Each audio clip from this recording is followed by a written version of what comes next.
Good morning students. Today I am taking your SST classes. I have choose civics books, the first chapter, the Indian Constitution. So जैसा कि सब आपको पता है कि society is made up of rules and regulations. All the members of the society for the overall development of our personality. These rules and regulations are very necessary. समाज को चलाने के लिए भी कुछ नियम होते हैं, वैसे ही देश को चलाने के लिए कुछ रूल्स होते हैं. So a constitution is an important document laying down the fundamental principle of a country. किसी देश के शासन से रिलेटेड जितने भी रूल्स होते हैं वो एक कॉन्स्टिट्यूशन में होते हैं. The country is govern by these principles. उसमें कुछ प्रिंसिपल्स होते हैं कुछ जिनके थ्रू पूरे देश का शासन चलता है. So constitution is the most important body of a country. अब बात आती है कि हमारे देश में भी एक कॉन्स्टिट्यूशन है. Indian constitution is the longest constitution of the world. Our constitution हमारे कॉन्स्टिट्यूशन में contains information regarding the structures, organs, duties and responsibilities of the government.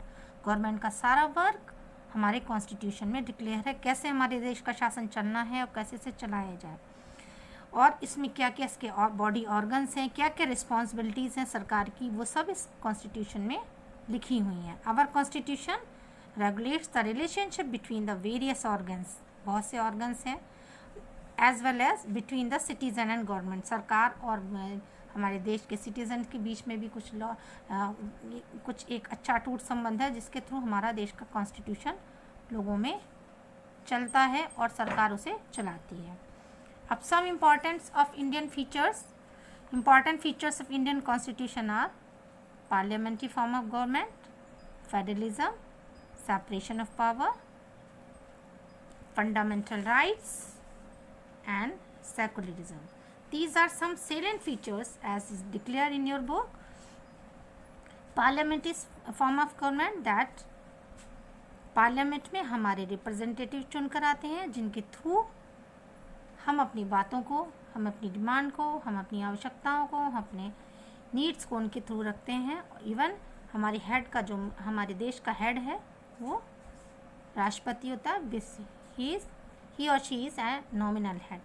Federalism means हमारे देश का शासन दो स्तर पर चलता है, 2 लेवल्स पर, एक स्टेट लेवल पर और एक सेंट्रल लेवल पर. Even central level is powerful but दोनों ही लेवल पे हमारे यहाँ शासन होता है. सेपरेशन ऑफ पावर मीन्स सरकार की शक्तियाँ विभिन्न अंगों में डिवाइड हैं.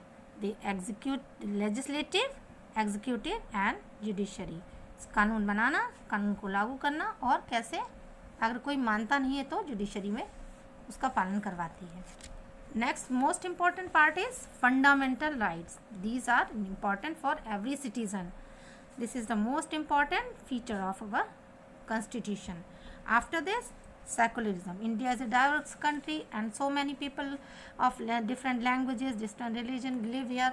So it is most important part. Now I am telling about the Indian Constitution. Some basic points of Indian Constitution. The Constitution of India was adopted by Constituent Assembly of India on 26 November 1949. हमारा जो देश का संविधान है उसको adopt किया गया था 26 नवंबर को, जबकि वो 1950 में लागू हुआ. और क्यों हुआ? क्योंकि इसकी एक अपनी स्टोरी है जिसमें ये एक लाहौर कांग्रेस सम्मेलन में ये तय हुआ था कि हम इसी दिन इसको, हिस्टोरिकल इसकी एक वैल्यू है जिसमें ये डिसाइड किया गया था कि इसी दिन हम इसको लागू करेंगे. Indian constitution is longest in the world. Doctor Rajendra Prasad इसके प्रेसिडेंट थे और Dr. B.R. Ambedkar was the chairman of Constituent Assembly, so he is known as the father of Indian Constitution. These are some basic point of your chapter, and if you want to ask any question, you can ask to me. And after this, I am completing this chapter. So have a nice day.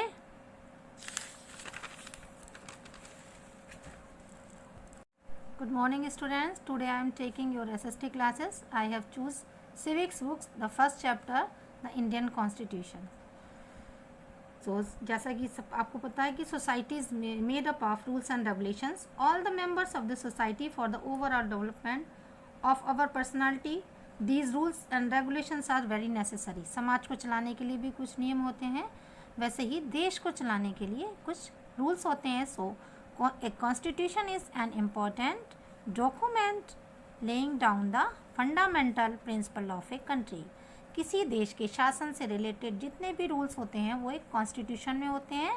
The country is govern by these principles. उसमें कुछ principles होते हैं, कुछ जिनके through पूरे देश का शासन चलता है. So constitution is the most important body of a country. अब बात आती है कि हमारे देश में भी एक कॉन्स्टिट्यूशन है. Indian constitution is the longest constitution of the world. Our constitution, हमारे कॉन्स्टिट्यूशन में contains information regarding the structures, organs, duties and responsibilities of the government. Government का सारा वर्क हमारे कॉन्स्टिट्यूशन में डिक्लेयर है, कैसे हमारे देश का शासन चलना है और कैसे से चलाया जाए, और इसमें क्या क्या इसके और बॉडी ऑर्गन्स हैं, क्या क्या रिस्पॉन्सिबिलिटीज़ हैं सरकार की, वो सब इस कॉन्स्टिट्यूशन में लिखी हुई हैं. Our constitution regulates the relationship between the various organs. बहुत से ऑर्गन्स हैं. As well as between the citizen and government. सरकार और हमारे देश के सिटीजन के बीच में भी कुछ कुछ एक अच्छा अटूट संबंध है जिसके थ्रू हमारा देश का कॉन्स्टिट्यूशन लोगों में चलता है और सरकार उसे चलाती है. अब some importance of Indian features. Important features of Indian constitution are parliamentary form of government, federalism, separation of power, fundamental rights and secularism. These are some salient features as is declared in your book. Parliament is a form of government that parliament में हमारे representative चुन कर आते हैं जिनके through हम अपनी बातों को, हम अपनी डिमांड को, हम अपनी आवश्यकताओं को, हम अपने नीड्स को उनके थ्रू रखते हैं. इवन हमारे हेड का, जो हमारे देश का हेड है वो राष्ट्रपति होता है. ही और she is a nominal head.